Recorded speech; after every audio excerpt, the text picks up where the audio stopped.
The sheikh spoke in a dialect so rare only 3 villages in the world still use it, and he assumed no one in that upscale restaurant could understand. 20 investors leaned in, their voices dripping with contempt, as they laid out how they would strip the owner of his restaurant through fabricated debt and forged documents. They never noticed the waitress refilling their water glasses. They never imagined she understood every treacherous word. Her name was Maya, 28 years old.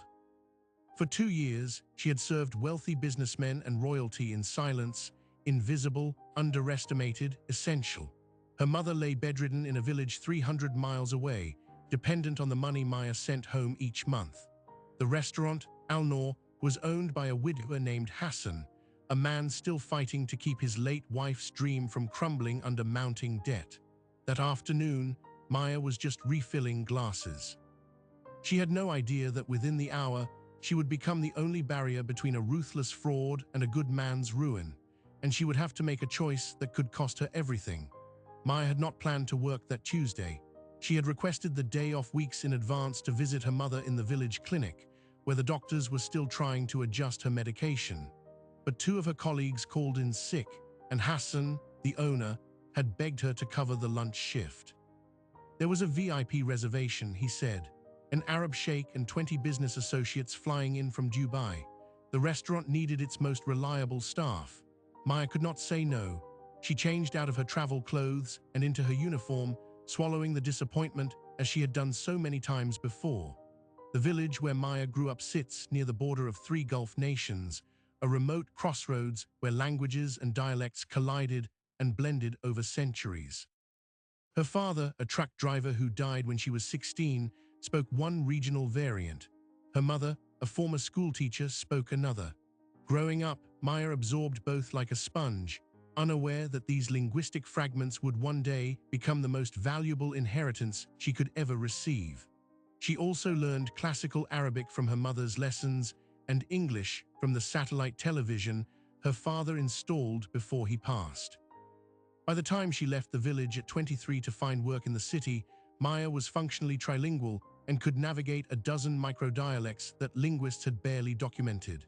She just never imagined anyone would care. The restaurant, Al-Noor, sat on the ground floor of a modest commercial building in the financial district. It was not glamorous. The furniture was worn, the decor dated, but the food was exceptional. Hassan's late wife, Layla, had designed the menu herself. Every recipe came from her grandmother's handwritten notebooks. The lamb dishes, the saffron rice, the slow-cooked stews, they drew customers from across the city, including the occasional dignitary who valued authenticity over presentation. After Layla died of cancer 3 years ago, Hassan poured every remaining dirham into keeping the restaurant afloat.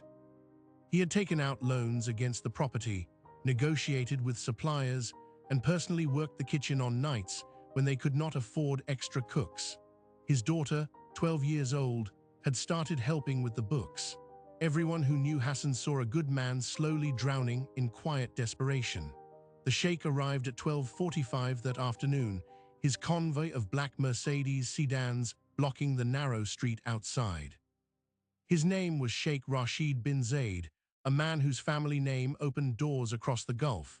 He was in his 60s, broad-shouldered, with a trimmed white beard and eyes that missed nothing. His companions were a mix of investors, lawyers, and business consultants, all dressed in tailored suits and expensive watches. They had booked the private dining room at the back of the restaurant, a space reserved for confidential meetings and high-profile guests. Maya helped set the table with the special china, the one Layla had imported from Morocco, and arranged the seating according to the protocol Hassan had hastily researched online. The sheikh himself would sit at the head of the table, his guests arranged in descending order of prominence. Maya memorized each face, each name card, so she could serve them without interrupting the flow of their conversation. The meeting began with formal pleasantries. Maya poured water and coffee, served appetizers, and stood along the wall like a silent fixture. The investors spoke in English at first, the language of international business. They discussed property valuations, market trends, the booming real estate sector in the city. Hassan's restaurant occupied a prime location, a corner lot that developers had been eyeing for years. Maya listened without suspicion. This was normal. Rich men always talked about money, about assets, about deals that meant nothing to people like her. Then, about 20 minutes into the meal, something shifted. The sheikh cleared his throat and switched to a dialect Maya instantly recognized. It was a rare blend of rural Gulf Arabic with traces of a language spoken only in a cluster of mountain villages near her own birthplace. His pronunciation of certain words, the way he softened his consonants, was unmistakable. He was code switching, assuming no one else in the room could understand. The other investors fell silent in English and followed his lead. Maya felt her heart lurch. She remained motionless, her expression unchanged, but every nerve in her body went on high alert. The sheikh leaned forward and spoke in a low voice. He said the restaurant owner was a fool who did not understand what his property was worth. He said the location alone could fetch $15 million if developed properly. Then he explained the plan. He had already approached Hassan months ago with a generous purchase offer, but the stubborn widower had refused to sell. The restaurant was his wife's memory, he had said. Sentiment had blinded him, so the sheikh had devised a new strategy. A shell company would quietly acquire the outstanding loans on the property. A manufactured default would be triggered through a technicality in the contract. Within 60 days, the bank would seize the building, and the sheikh's associates would purchase it from the foreclosure auction at a fraction of its value. Hassan would be left with nothing, not his restaurant, not his home, not his wife's legacy. The investors laughed. One of them said, and Maya would never forget the words, that the owner would not even have a spoon left to eat with. Another added that the daughter could always get a job cleaning houses. The cruelty was casual, almost bored, as if they had done this many times before. Maya stood frozen against the wall, a half-empty pitcher of water in her hand. Her face betrayed nothing. 2 years of serving the wealthy had taught her how to disappear behind her own expression, but inside, her mind was racing. The restaurant where she worked, the man who had given her a job when no one else would, the 12-year-old girl who still wore her mother's necklace and helped with inventory on weekends, they were all being served up as prey. And she was the only person in that building who knew the truth. She thought about her mother, waiting in that village clinic, depending on every paycheck Maya sent home. She thought about what would happen if she said nothing, and what would happen if she said something. The sheikh was a powerful man. His associates had money, influence, lawyers. Maya was a waitress, an immigrant, a woman from a village no one could find on a map. When this lunch ended, she would either walk into the kitchen and warn Hassan, or she would hold her tongue and watch a crime unfold in slow motion. The choice sat in her chest like a stone she could not swallow, and the clock was ticking. Maya finished her shift with mechanical precision. She cleared plates, refilled glasses, smiled when addressed, and kept her gaze downcast whenever the sheikh glanced her way. Inside, the stone in her chest had grown teeth. Every time one of the investors laughed at a private joke, she wondered if they were laughing about Hassan. Every time the sheikh checked his watch, she imagined the clock ticking down to the moment his plan would become unstoppable. The meal lasted 2 more hours.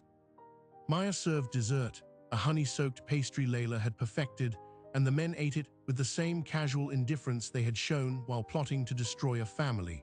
By the time the convoy of Mercedes pulled away, Maya's hands were trembling so badly she had to grip the edge of the sink in the kitchen to steady herself. The kitchen was empty. The other staff had left or were on break. The industrial refrigerator hummed in the corner. The fluorescent lights buzzed overhead. Maya stood there, staring at the drain, trying to think clearly. She had no proof of what she had heard. Her word against a sheikh's. A waitress against 20 wealthy men who could produce alibis and lawyers and character witnesses with a single phone call. If she told Hassan and he confronted the sheikh, the entire scheme would go underground. The shell company would still exist. The loans would still be vulnerable. And Maya would almost certainly lose her job, her income, her ability to send money to her mother.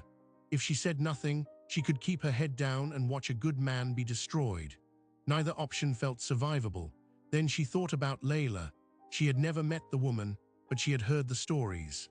Layla had started Al Noor with nothing but her grandmother's recipes, and a belief that food could heal things medicine could not.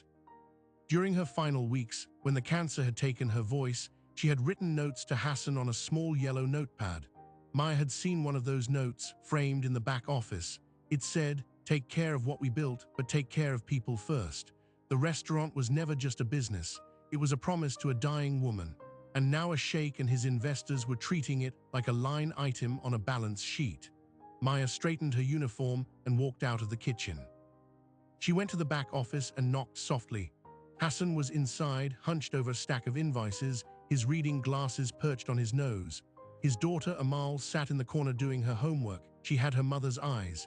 "Hassan, I need to tell you something, and you are not going to believe me, but I am begging you to listen." Hassan looked up, saw the expression on her face, and removed his glasses. He gestured for her to sit. Amal glanced between them, sensing the shift in the room. Hassan told her to go help in the front. When the door closed, Maya began to speak. She told him everything. The code switched to the rare dialect, the sheikh's words about the property valuation, the shell company that would acquire the loans, the manufactured default, the 60-day timeline, the spoon's joke, the clean house's joke. She did not soften any of it. She owed him the full weight of the truth, even if it crushed him. When she finished, Hassan sat motionless. His face had gone pale. For a long moment, he said nothing. Then he opened a drawer and pulled out a folder. It contained the original loan documents he had signed 3 years ago after Layla's death, when the medical bills had piled up and the restaurant's revenue had dipped. He had borrowed against the property to stay afloat. The terms were brutal but standard. There was a clause in the fine print, barely legible, that allowed the lender to sell the debt to a third party without notifying the borrower. Hassan had never noticed it. Neither had his lawyer. The document was a trapdoor. Maya felt the floor drop beneath her. It was real. The sheikh had not been boasting or imagining hypotheticals.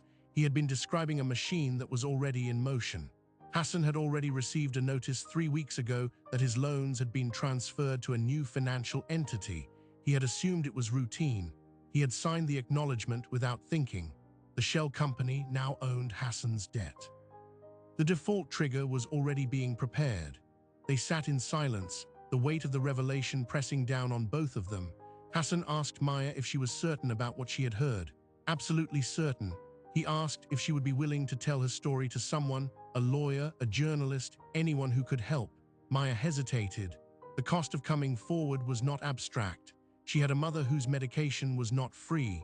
She had siblings who depended on her remittances. She had no savings, no backup plan, no safety net. But she had something else too. She had the truth. And she knew that if she walked away now, she would carry the shame of her silence for the rest of her life. "I will do it," she said, "but we need leverage. We need evidence." Over the next 48 hours, Maya and Hassan began to dig. Hassan called every contact he had in the banking world. He requested copies of the original loan agreements, the transfer notices, and the new terms from the shell company. He learned that the shell company was registered in a free zone with minimal disclosure requirements. Its listed directors were nominees, people who existed only on paper.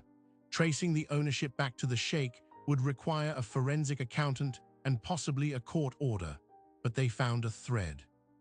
One of the investors at the lunch that day, a man named Tariq Mansour, was listed as a signatory on the shell company's bank account. His name appeared on 3 documents related to the debt transfer. He had been careless or arrogant or both. Maya used her own burner phone to photograph the name card Tariq had left on the table. She now had a face, a name, and a paper trail. It was not enough to stop the fraud entirely, but it was enough to begin. She also recorded everything she remembered from the conversation, writing it down in precise detail while it was still fresh. The dialect words, the specific phrases, the tone, the laughter. She dated and signed the document. Hassan stored it in a safe deposit box at a different bank, one not connected to his loans. They were building a record, but Sheikh Rashid was building too. On the 3rd day after the lunch, Hassan received a certified letter. The shell company, citing a technicality in the repayment schedule, was demanding immediate full repayment of the outstanding balance. The amount was $850,000. Hassan had 30 days to pay it in full, or the foreclosure proceedings would begin. The letter was signed by Tariq Mansour. Maya saw the letter and felt something shift inside her. It was no longer fear. It was something colder and more determined. She asked Hassan if he had ever considered going public with his story. The local media might be interested. A small restaurant owner being squeezed by a wealthy sheikh and his investors. The optics were terrible for the sheikh, and terrible optics could create pressure that a courtroom could not. Hassan was reluctant. Publicity meant exposure. Exposure meant the sheikh could retaliate. But what choice did they have? That same afternoon, Maya received a private message on her phone. It came from a blocked number. The message read, "You misunderstand what you heard. For your family's sake, forget this conversation ever happened." Maya stared at the screen. Her hands went numb. The sheikh had traced her. He knew her name. He knew her family. He knew exactly what pressure points to press. Maya sat down in the break room and closed her eyes. She thought about her mother in that village clinic. She thought about her father who had driven trucks through the desert and taught her that fear was just a signal, not a command. She sent a single reply: "No." Then she deleted the message and walked back into the restaurant to find Hassan. She told him about the threat. He listened, his jaw tight, his eyes hard. He told her he would pay for her family's security, whatever it cost. He would rather lose the restaurant than lose her, but Maya shook her head. She did not want security. She wanted justice. And she wanted the sheikh to learn that some waitresses carried more than plates. They carried languages. They carried loyalty. They carried the ability to burn down an empire with nothing but the truth. The city's largest newspaper agreed to meet them the following morning. The journalist, a woman named Nadia, had spent years covering corruption and fraud. She asked pointed questions and took meticulous notes. When Maya described the dialect switch and recited the words she had heard, Nadia stopped writing. She stared at Maya for a long moment. Then she said, "Do you understand what you have? This is not just a fraud case. It is a window into how these deals are structured. If we can verify the shell company and the loan transfer, this story will reach every financial regulator in the region." But verification required one more step. Someone inside the sheikh's operation had to confirm the plan. Someone who could not walk away. Nadia knew a forensic accountant who specialized in shell company investigations. His name was Karim. He had worked on dozens of fraud cases across the Gulf. He agreed to examine the documents Hassan had collected.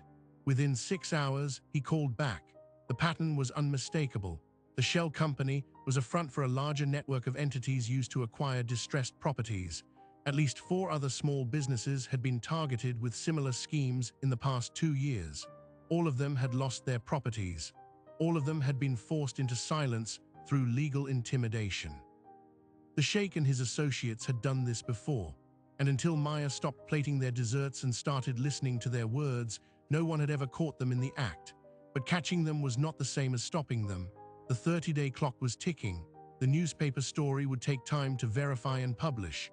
The regulators would take even longer, and the sheikh, now aware that Maya had talked, was accelerating his timeline. A second letter arrived at Hassan's restaurant. This one came from a law firm. It accused Hassan of defaulting on his loan and demanded immediate possession of the property. It threatened legal action if he did not vacate within 2 weeks. The pressure was mounting on every front. And in the village 300 miles away, Maya's mother called her with news that made her blood freeze. 2 men had visited the clinic that morning. They had asked about Maya. They had asked about her family. They had left a phone number and a warning. "Tell your daughter to stop talking or we will." Maya ended the call with her mother and stared at the restaurant wall for a long time, her hands pressing flat against the table as if the world might tilt and slide her off. She had always told herself that hard work could outrun danger, that if she just kept her head down and her heart clean, nothing could touch her. But the men who visited the clinic did not care about her work ethic. They cared about her silence. And they had just made a catastrophic mistake. By threatening her mother, they transformed Maya from a reluctant witness into an adversary who no longer had anything to lose. She found Hassan in the back office, staring at the second legal letter as if it were a death certificate. Without preamble, she told him about the clinic visit. His face contorted with a fury she had never seen before. He picked up the phone and called a lawyer he had been recommended, a woman named Layla Al-Farouk. Layla had a reputation for fighting corporations and corrupt landlords. She had once won a case against a sovereign wealth fund. She was relentless, expensive, and utterly unafraid. She agreed to meet them within the hour. Layla arrived with a briefcase and an intensity that filled the tiny restaurant office. She listened to Maya's story, read the letters, and examined the shell company documents. Then she told them something that changed the entire calculus. The loan acceleration letter demanding payment in 30 days contained a fatal flaw. Under the local banking regulations, a creditor could not accelerate a loan based on a technicality without providing a cure period of at least 90 days. The 30-day demand was illegal. The sheikh's lawyers were betting that Hassan would not know this, that he would panic and comply or default. But Layla knew. She told them they had grounds to sue the shell company for attempted fraud and to file a criminal complaint. But there was a catch. The sheikh's network included judges, regulators, and business partners who owed him favors. Filing a complaint might trigger a backlash that would bury them in counter-litigation. They needed to build a case so undeniable that no corrupt influence could suppress it. They needed more victims. Meanwhile, the forensic accountant Karim was digging deeper.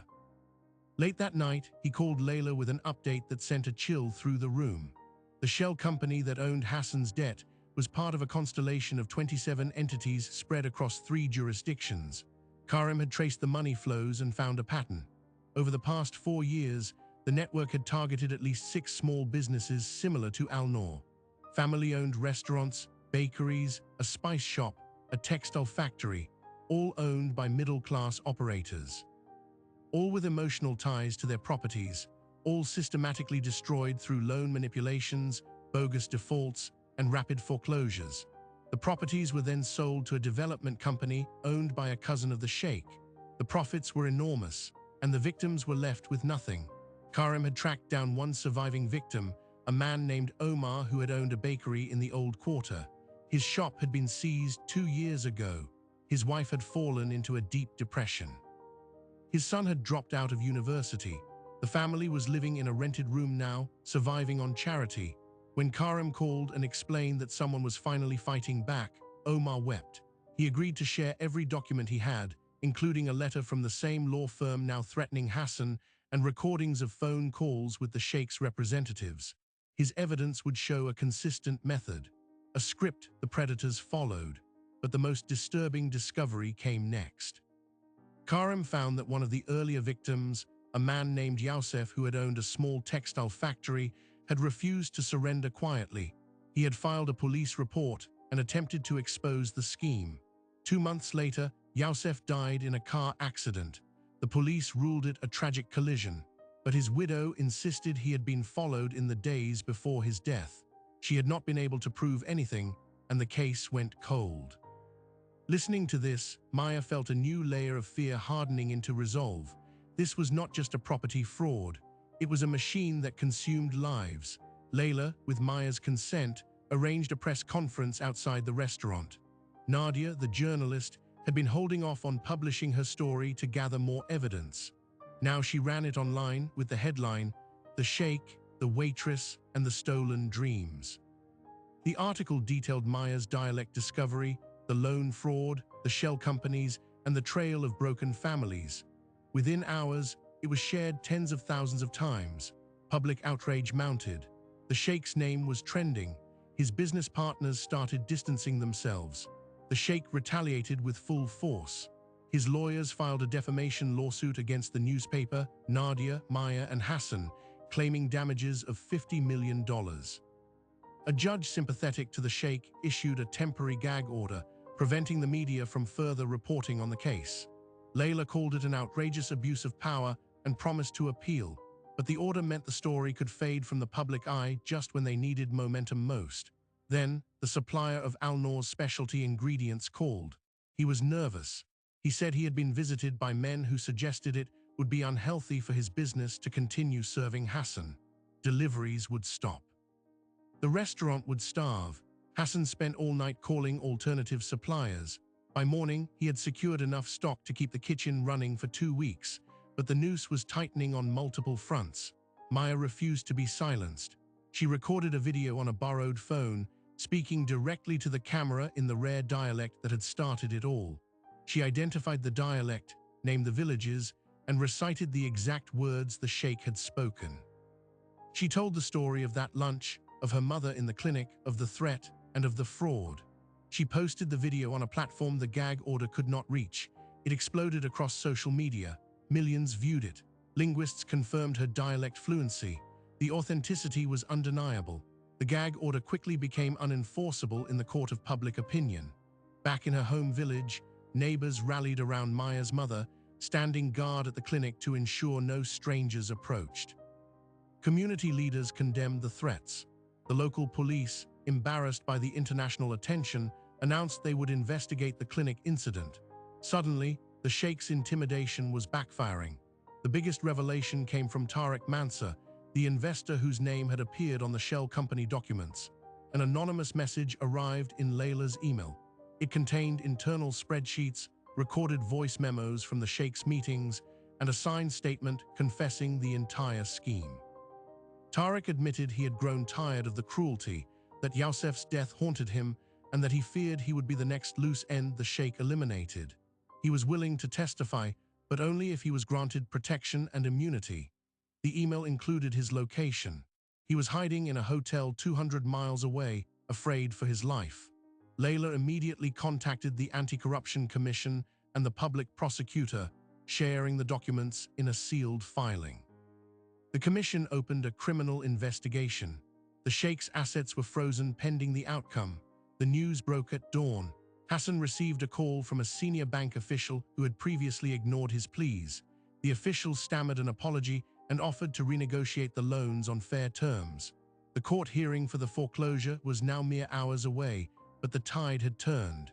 Maya stood outside the restaurant in the early morning light, the street still quiet. She thought about her mother, safe now in the village, surrounded by neighbors. She thought about Layla's yellow notepad, take care of people first. She had done that. Whatever happened in that courtroom, she had already won something the sheikh could never buy, her own dignity. But Layla warned them that the fight was not over. The sheikh still had immense resources. The criminal case could drag on for years. The defamation suit, though weakened, still loomed. And there were forces behind the scenes, political and financial, that wanted this story buried permanently. The anonymous tipster Tariq was a wild card. If his evidence held, the sheikh would fall. If it was a trap, Maya and Hassan could walk into a courtroom ambush that would destroy them both. The car arrived to take them to the courthouse. Maya climbed in, Hassan beside her, and Layla in the front seat, reading through the files one last time. The city blurred past the window. And Maya felt, for the first time, not like a waitress on the sidelines of history, but like the story itself, charging toward a moment where everything would be measured and judged, and perhaps finally set right. The courtroom was not the grand chamber of justice Maya had imagined from movies. It was a cramped, wood-paneled room with flickering fluorescent lights and the stale smell of old paper. But the moment she walked in, she understood that everything she had endured was now concentrated into this single space. The sheikh sat across the aisle with his team of lawyers, immaculate in a charcoal suit, his expression fixed somewhere between contempt and weariness. He did not look at Maya. He refused to grant her even that small acknowledgement. The judge, a stern woman in her 50s, opened the hearing by addressing the foreclosure petition filed by the shell company. Layla stood and delivered her arguments with surgical precision. She presented the loan documents, the illegal acceleration clause, and the evidence of a coordinated scheme spanning 4 years. She submitted the sworn statement from Tariq Mansa, along with the internal spreadsheets and voice memos. She played Maya's video in the courtroom, the one where she spoke in the rare dialect and recited the sheikh's own words. The sheikh's lead lawyer objected repeatedly, but the judge overruled him. The evidence was admitted. Then Tariq himself appeared, escorted by federal agents. The room fell silent as he walked to the witness stand, his hands trembling, his eyes darting to the sheikh and then away. He confirmed everything. The shell companies, the loan manipulations, the threats, the fatal car accident that had been staged to look like a collision. He named names. He provided dates and amounts. His testimony took 2 hours. By the end, the sheikh's composure had cracked.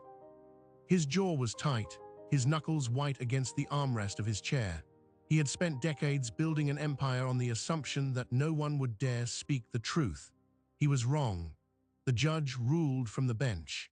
She dismissed the foreclosure petition in its entirety, declared the loan acceleration void, and ordered an immediate freeze on all assets belonging to the shell company and its affiliates. She referred the matter to the Criminal Division for prosecution on charges of conspiracy, fraud, and witness intimidation. She ordered a full investigation into the death of Youssef, the textile factory owner. The sheikh was not arrested in the courtroom, but the prosecutor made clear that charges were imminent. The empire was crumbling not in years, but in hours. Hassan wept openly as the judge spoke. He clutched Maya's hand and could not let go. His restaurant, his wife's dream, his daughter's future, all of it had been saved by a waitress who refused to look away. The journalists in the courtroom scrambled to file their stories. Nadia, the reporter, typed furiously on her phone, her eyes bright with vindication. The headline the next morning would read, "The dialect that brought down a sheikh." But the aftermath was not simple. The criminal investigations swept through the sheikh's network like fire through dry grass. Over the following months, 23 associates were indicted. Bank accounts were seized. Properties were reclaimed by the original owners. The bakery owner Omar received his shop back, along with a settlement that allowed his family to rebuild their lives. Other victims came forward, their stories echoing Maya's. Each one had been told they were powerless. Each one now discovered they were not. Tariq Mansour accepted a plea deal that required his full cooperation. He testified against the sheikh and his inner circle. In exchange, he received reduced charges and witness protection. He would spend years looking over his shoulder, but he also spent those years alive. The sheikh, stripped of his influence and abandoned by his allies, eventually pleaded guilty to multiple felony counts. He was sentenced to 18 years in prison. His assets were liquidated to pay restitution to the families he had destroyed. At the sentencing hearing, he finally looked at Maya. She held his gaze without fear. She had nothing left to prove. For Maya, the victory brought challenges she had not anticipated. She was offered book deals, speaking engagements, a documentary series. The money was life-changing, but the attention was suffocating. She used the first payment she received to move her mother from the village clinic to a private hospital with proper facilities. Her siblings could now afford the education they had only dreamed of. She bought a small house for her family, one with a garden where her mother could sit in the sun and grow herbs. But the most surprising development came from Hassan. After the court case, he called Maya into the back office of Al Noor. The restaurant was thriving now, the publicity having drawn customers from across the city. He handed her a document. It was a partnership agreement, granting her 20% ownership of the restaurant and a seat at every decision-making table. He said he could not imagine running the business without her judgment, her loyalty, her voice. Maya, for the second time in her life, wept in that tiny office. She signed the document with a hand that shook less than she expected. A few weeks later, a linguist from a major university published a paper about the rare dialect Maya had recognized. He traced its origins to a cluster of mountain villages that had been isolated for centuries. The paper cited her as a living source, a guardian of a disappearing language.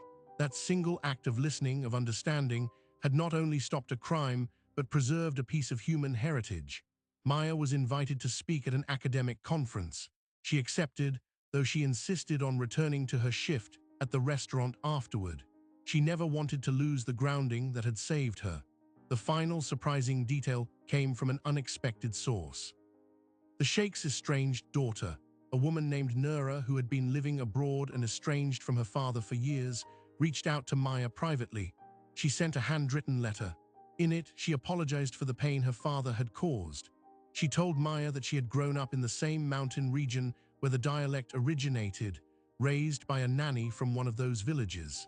She had heard the dialect as a child and recognized it instantly when she saw Maya's video. She said her father had known this, and he had still underestimated the power of language, of memory, of the invisible threads that connect people. Nura donated a substantial sum to a fund for victims of loan fraud, and she asked for nothing in return. Maya kept that letter in her apron pocket for weeks. It reminded her that no one is just one thing. A sheikh can be a villain and a father. A dialect can be a trap and a treasure. A waitress can be invisible and unstoppable. The restaurant Al Noor still stands on that corner lot in the financial district. Layla's recipes are still on the menu. Amal, now a teenager, still helps with the books, but dreams of becoming a lawyer someday, inspired by the woman in the courtroom who refused to be silent. Hassan still greets customers at the door, though he takes more days off now to spend with his daughter. And Maya still works the floor most afternoons, carrying plates and pouring water and listening to the conversations around her. She has become something more than a waitress, but she has never let go of the discipline that saved her. She knows that the most important voices are often the ones others assume are not listening. And she knows that a single act of courage, no matter how small it seems in the moment, can redirect the course of many lives. All it takes is the willingness to hear what others ignore and the strength to speak when silence would be easier. Maya had both.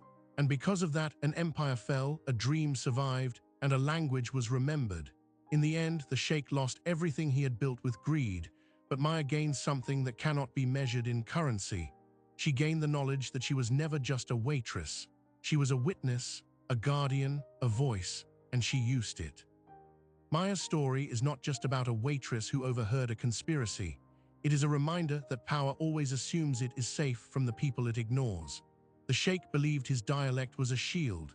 He treated language as a weapon and never imagined it could be turned against him. But Maya had spent her entire life learning to listen, to translate, to bridge worlds that powerful men assumed were separate. She was invisible because she was a woman, an immigrant, a server. And yet that invisibility became the very thing that allowed her to witness the truth. Across the globe, tens of thousands of small business owners face similar threats. Predatory loans, shell companies, and legal intimidation are not rare. They are the scaffolding of a system that protects the wealthy and punishes the vulnerable. Most of these stories never make the news. Most victims never find their Maya. They sign the documents, lose their properties, and disappear into silence. The difference in this case was not the crime. It was the moment of recognition. A young woman, standing against a wall with a water pitcher, understood a language that was not supposed to reach her ears. That single bridge between two worlds changed everything. The linguist who studied the dialect later wrote that only a few hundred people in the world still speak it fluently. Many of them are elderly. When they pass, the dialect will vanish, taking with it centuries of oral history, poetry, and knowledge. Maya, at 28, was among the youngest living speakers, and on that Tuesday afternoon, she transformed an endangered language into a force that toppled $1 billion fraud. The scholar called it one of the most remarkable examples of linguistic preservation in modern history. For Maya, it was simpler than that. It was her father's voice, her mother's lullabies, her village's stories. She carried them all into that dining room, and they saved a life. So the question lingers: how many other Mayas are out there right now, standing in the corners of restaurants and conference rooms and hotel lobbies, understanding things that were never meant for them? How many hidden languages, dialects, and codes are floating through the air at this moment, waiting for someone to translate them into justice? The world is full of invisible people carrying extraordinary knowledge. They do not ask to be heroes. They simply pay attention. And sometimes, in a single instant, attention is enough. We will never know all the stories that ended differently, the ones where no one spoke up, where the fraud succeeded, where the restaurant closed and the family scattered. But Maya's story proves that the outcome is not fixed. One person, armed with nothing but what she already knew, can change the course of many lives. That is not a fairy tale. It is a fact, documented in court records, witnessed by journalists, and felt in the heartbeat of every person who has ever been told they do not matter. Before you go, if this story moved you, please subscribe to this channel and turn on notifications. Hit the like button so more people can find these stories. And tell us in the comments, have you ever overheard something you were not supposed to hear? What did you do with that knowledge? We read every response. And we believe your story matters too. Thank you for watching. We will see you in the next one.